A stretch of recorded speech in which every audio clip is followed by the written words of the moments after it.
En un vídeo anterior ya hicimos una configuración y programación de una red MPI utilizando el ST7. En este caso lo vamos a hacer con TIAporta. Bueno, recordar que cuando utilizábamos ST7, la comunicación en MPI la podíamos hacer con datos globales. Que os recuerdo que consistía básicamente en completar una tabla donde poníamos los interlocutores que iban a participar en la comunicación y las variables que se iban a transmitir entre ellos. Bueno, pues esto en TIAporta, no sé por qué, no se puede hacer. Por tanto, es obligatorio el uso de funciones de transferencia que son las llamadas funciones SFC. De estas hay muchas, pero hay algunas concretas para la comunicación. Estas funciones tienen la particularidad de que hay que utilizarlas en el programa de usuario y sin ellas es imposible comunicar. Vamos a verlas con más detalle. Bueno, veis que para la comunicación MPI, SIEME nos ofrece 5 tipos de funciones. Son las mismas que ya se utilizaban en este 7, solo que aquí, pues como he dicho, es obligatorio utilizarlas. Respecto a estas hay que distinguir cuál vamos a utilizar en función de si lo que queremos es un enlace bilateral, es decir, emisión y recepción en ambos sentidos, pero con acuse de recibo. Esto lo haremos, lógicamente, cuando queramos seguridad en la comunicación. Pero hay otra posibilidad que es utilizando enlaces unilaterales que no tienen acuse de recibo. Es el caso de la función XGET y XPUT, que podemos utilizar para cuando transfiramos datos de menor envergadura o no queramos saturar un poco la red, ¿no? Bueno, hay otra función que es la función XABORT, que nos va a permitir interrumpir los enlaces cuando sea necesario. Cuando establecemos enlaces bilaterales con acuse de recibo, hemos dicho que hay que utilizar las funciones XSEND y XRED. XSEND permite emitir datos a un interlocutor, uno o a varios incluso, siempre y cuando el interlocutor en su programa de usuario tenga configurada la función de recibir, la XRED. XRED, por otro lado, nos permite recibir datos que nos envía uno o varios interlocutores, pero que estos previamente hayan utilizado la función XSEND. Aquí en pantalla se ve más claramente este detalle. Por ejemplo, la CPU1 quiere enviar datos a la CPU2. Pues para esto, forzosamente, si utilizamos un enlace bilateral con estas funciones, tendremos que utilizar XSEND para emitir y XRED para recibir. Y estas funciones tienen que estar en los propios programas de usuario de cada CPU. Aquí la comunicación, en esta y otra, en este otro caso, es al contrario. En cuanto a los enlaces unilaterales, bueno, pues lo podemos usar cuando queremos transferir datos de menor entidad, ¿no? Entonces, para eso tenemos la XPUT, que lo que hace es escribir o enviar datos a un interlocutor. El interlocutor necesariamente no tiene por qué tener ninguna FC asociada. Y XGET, que lo que nos permite es leer y escribir datos de un interlocutor. En el gráfico también vemos cómo este sistema de comunicación es mucho más sencillo, puesto que la CPU1, por ejemplo, cuando quiere enviar datos a la CPU2, pues simplemente utilizando la función XPUT en el programa de usuario de la CPU1, pues con eso nos bastará. Cuando queremos, por ejemplo, recibir datos, pues entonces en el mismo programa de usuario podemos utilizar una función XGET. Y como digo, no es necesario utilizar nada más que funciones en una de las dos CPU. En cuanto a los enlaces, estos enlaces, que solamente se puede establecer uno cada vez, pues se pueden interrumpir. Y para esto se nos ofrece la función XABORT, que nos permite interrumpir todo tipo de enlace, sea con acuse de recibo o sin acuse de recibo. Bueno, y teniendo ya en cuenta estos detalles, sin más preámbulos, vamos a empezar la comunicación con un ejemplo utilizando las funciones XGET y XPUT. Bueno, y como ejercicio para este ejemplo, vamos a hacer lo siguiente. Vamos a mover el byte de entrada EB124 de una CPU 1 y lo vamos a llevar a el byte de salidas AB124 de una CPU 2. Para esto utilizaremos la función xput. Del mismo modo vamos a hacerlo pero al contrario. Es decir, vamos a utilizar la función xget para la lectura del byte de entrada E124 de manera que se refleje en el byte de salidas AB124 de la CPU 1. Bueno, pues para hacer este ejercicio lo que vamos a utilizar es la programación del OV1 de la CPU 1. Ahí tendremos que introducir y configurar las funciones xput y xget. Pero previo a todo esto habrá que hacer la configuración de la red. Bueno, y con el fin de agilizar un poco el vídeo, yo ya tengo aquí preparado un proyecto con 2 CPU de la serie 300, en concreto la 314C2DP. Bueno, pues una vez que tenemos hecha la configuración de las propiedades de la CPU, es importante asegurarse, con esta pestañita, en la vista de redes, la dirección que tenemos asignado a los puertos MPI. Como estas CPU tienen también puertos Profibus, lo tenemos marcado en este color violeta, pero bueno, esto no va a significar nada puesto que no lo vamos a usar. Bien, y una vez hecho esto, vamos a interconectar los equipos. Vamos a crear la red.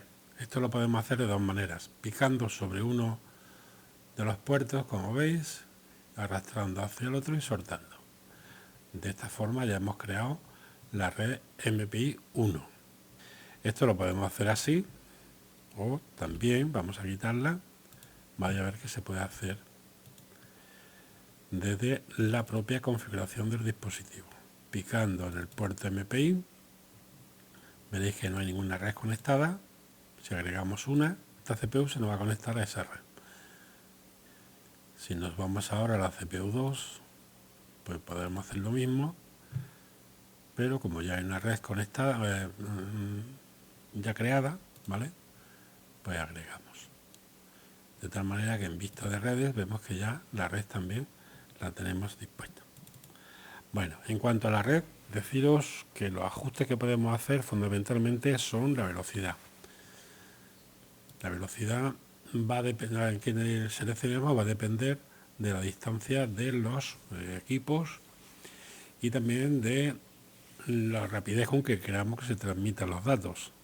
Nosotros, para nuestro ejemplo, con esta velocidad de 187 kilobytes por segundo, es más que suficiente. Bueno, y una vez hecho esto, ya tenemos configurada toda la red. Se supone que los equipos también, sus direcciones de entrada y salida también están configurados.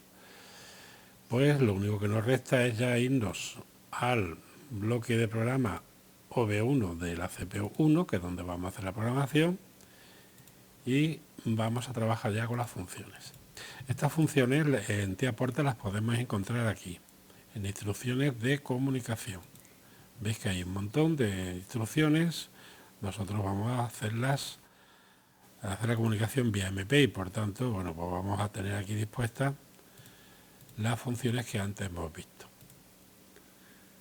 Bueno, pues ya tenemos preparado aquí la programación del programa de usuario para la CPU 1. En el primer segmento, como veis, aquí lo que hemos hecho es una especie de truco que consiste en que la marca M0.0 esté siempre activada, esté siempre a 1. ¿Vale? Esto nos va a servir, esta marca, concretamente para activar las funciones xput y xget, que ya están configuradas. Hemos dicho que xput la vamos a utilizar para transmitir información desde la CPU 1 hasta la CPU 2. Concretamente lo que queremos es llevar el primer byte de entrada IB124 y que esas entradas se reflejen en el primer byte de salida QB124. Bueno, pues para esto la configuración o programación de xput es la siguiente. La entrada en reg, hemos dicho que hemos dicho no, pero lo decimos ahora. vamos a usar la marca M0.0 para activar la función, ¿vale? Como esta marca siempre va a estar a 1, pues tendremos permanentemente activa la función XPU para la escritura o envío de datos a la CPU2. La entrada COM es una entrada que nos va a servir para establecer enlace con la otra CPU. En concreto vamos a utilizar la entrada I125.0, que es una entrada física de la CPU, de manera que cuando la pongamos a 1, es decir, cuando esté activo el contacto, abriremos el enlace. Cuando lo pongamos a 0, pues el enlace lo cerramos. Esta otra entrada, la DES-ID, se refiere a la dirección MPI que tenemos que utilizar del interlocutor con el cual nos queremos comunicar. En este caso, como la CPU2 tiene la dirección MPI 3, así la hemos configurado antes, pues ahí tendremos que poner esa dirección con este formato. Bar address es otra de las entradas donde nosotros vamos a poner cuál es el área de datos donde queremos enviar la información. En este caso tendremos que poner el QB124, que es donde se nos van a reflejar los datos enviados por la CPU 1. IB124 lo vamos a poner en la entrada SD. Por tanto, SD lo que es permite establecer qué área de entradas, qué valores, en definitiva, qué byte o qué palabra vamos a enviar a la CPU2. En este caso hemos dicho que la IB124. Y finalmente tenemos dos salidas, RedBar y BUSI. RedBar es una salida donde se nos va a reflejar el estado en que se encuentra la comunicación. Más concretamente, si hay errores o no en la comunicación. En función de lo que se escriba en esta palabra, pues tendremos errores o no en la comunicación. Yo aquí os remito al manual de instrucciones o al manual de programación del TIA Portal. Finalmente, BUSI, que está asociado a la marca M200.0, nos va a permitir saber si la emisión de datos ha finalizado o no. Si está a 0, significa que ha finalizado, y si está a 1, es que está pendiente de finalizar. Por tanto, XPU, y de modo resumido, lo que nos hace es que cuando la función quede activada con la marca M0.0 y abramos el enlace, entonces enviaremos el byte IB124 de la CPU 1 al byte de salidas QB124 de la CPU 2. De tal manera que cuando yo escriba en cualquiera de las 8 primeras entradas físicas digitales de la CPU 1, esos valores se nos van a quedar reflejados en las 8 primeras salidas de la CPU 2. Bueno, veamos ahora la XGET. La XGET hace justamente lo contrario, eso es lo que pretendemos. Lo que queremos es, en este ejercicio, leer las 8 primeras entradas digitales de la CPU2, es decir, el byte IB124, y que se quede reflejado en el byte QB124 de la CPU1. Esta función también la vamos a poner en el programa de usuario de la CPU1. Y vamos a utilizar, bueno, como veis, entradas muy similares. Rep sigue siendo la entrada que nos permite activar la función. COM es la que nos permite hacer el enlace. En este caso, como no podemos establecer dos enlaces al mismo tiempo, vamos a utilizar la entrada I125.1. Esta otra entrada nos determina también la dirección MPI de la estación remota o interlocutora para que podamos leer. En este caso sigue siendo la misma. Bar address sigue siendo también el área de datos que queremos leer. En este caso, como queremos leer el byte IB124 de la CPU2, pues bueno, aquí pondremos la IB124. RD sigue siendo el área también donde se van a depositar los datos. En este caso se refiere a la CPU 1, por tanto los datos se van a depositar en su primer byte de salidas. Y también, como en la anterior función, también tenemos redbar y busy que hacen exactamente lo mismo. Redbar nos indica errores de la comunicación y busy nos permite saber si la comunicación ha finalizado o no. En definitiva, con xget lo que hacemos es que tras activar la función con m0.0 y abrir el enlace, en este caso con la entrada i125.1, enviamos el byte IB124 de la CPU2 al byte de salidas QB124 de la CPU1. De esta manera, cuando en las entradas físicas, en las 8 primeras entradas físicas digitales de la CPU2 escribamos, se nos va a ver reflejado en la CPU1. Ya no resta nada más. Lo único que tendremos que hacer ya es cargar la programación y la configuración y probar. Bueno, y ya para finalizar el tutorial, vamos a ver por último las funciones xsen y xret, que os recuerdo son funciones que utilizan una comunicación con acuse de recibo. Y para verlas, pues vamos a ver un pequeño ejemplo, que es este que veis aquí en pantalla, que consiste en leer el primer byte de entradas de una CPU2. Esos datos los vamos a enviar con la función xsen, que previamente tendremos que programar en el V1 de la CPU2. Y estos datos los vamos a enviar al byte de salida AB124 de la CPU1. Lógicamente, como es una función, es una comunicación, con acuse de recibo, pues tendremos que utilizar una orden de una función, mejor dicho, de recibir, ¿no? Lógicamente, para hacer este ejercicio tendremos que tener ya nuestra CPU preparada y la red configurada. Importante recordar las direcciones MPI de cada una de las CPU.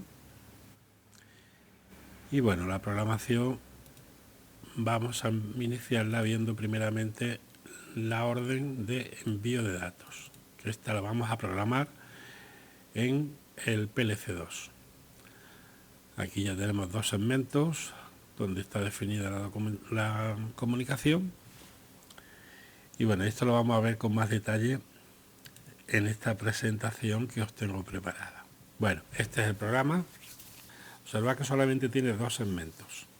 Vamos a ver en primer lugar el segmento 1.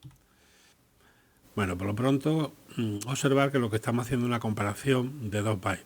El IB124 con el IB100, que en principio el IB100 debe de estar a 0 completamente, ¿no? Y todos los bits de ese byte deben de estar a 0. Esto lo hace el propio autómata cuando inicia. Y utilizamos esta comparación es simplemente para comprobar si existe alguna variación en el primer byte de entradas de la CPU. Si esto es así, pues entonces se nos activa una marca, la M0.0, que vamos a utilizar para activar la función de envío.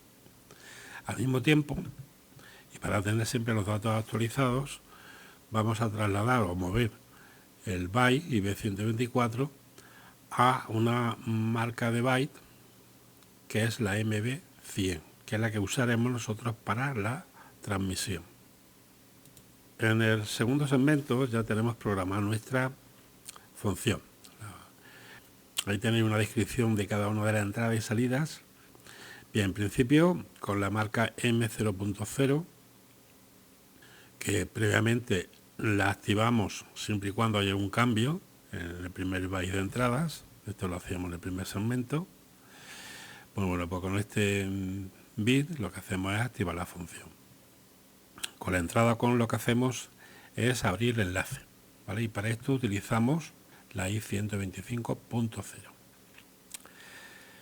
DES-ID y REG-ID nos va a permitir definir las direcciones MPI de ambos equipos.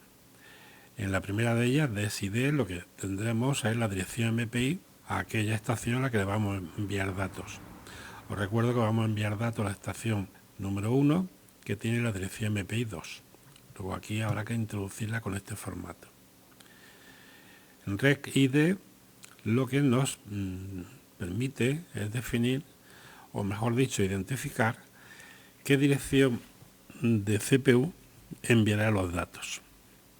Es decir, le estamos dando a la función receptora información de qué CPU es la que está emitiendo los datos. En este caso sería la CPU 2, que como veis ya sabemos que tiene la dirección 3. ¿Qué datos vamos a enviar? Pues para que esté actualizado en todo momento, pues si hay algún cambio en las entradas, pues el dato MB100, que será una imagen real de la situación que se encuentra las 8 primeras entradas de nuestra CPU. Y finalmente, bueno, pues estas dos salidas, que son concretamente RedBar, que mediante un código en la marca MW200 nos va a indicar si hay algún error de comunicación. Y finalmente BUSI, con su marca M50.0, que nos va a indicar si la emisión de datos ha finalizado o no ha finalizado. Bien, ya tenemos programado el PLC2, que será el que envía los datos. Pues vámonos a ver cómo tendremos que programar la CPU 1, que es la que va a recibir los datos. Tendremos aquí definida 3 segmentos, que son los que se van a encargar de hacer la recepción. Y esto también lo vamos a ver con esta presentación que vamos a ver ahora. Ahí tenemos ya el OV1 de la CPU 1, ¿vale? Para la recepción de datos. Bueno, veis que ya tenemos programada la función de recibo de datos y vamos a verla con más detalle. El área donde vamos a recibir los datos está en RD. La función utiliza esta entrada para la recepción de los datos. Bien, esos datos los vamos a tener en la marca MW20.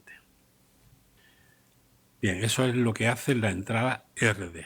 En DT, que es otra de las entradas, asociada en este caso a la marca M0.0, activa la función. De tal manera que si en esa entrada tenemos el valor 0, lo que hace la función es verificar si hay datos entrantes. Si es a 1, es decir, si la marca M0.0 está a 1, entonces el área de recepción RD va a copiar el paquete de datos más antiguo que exista en la cola del buffer de recepción.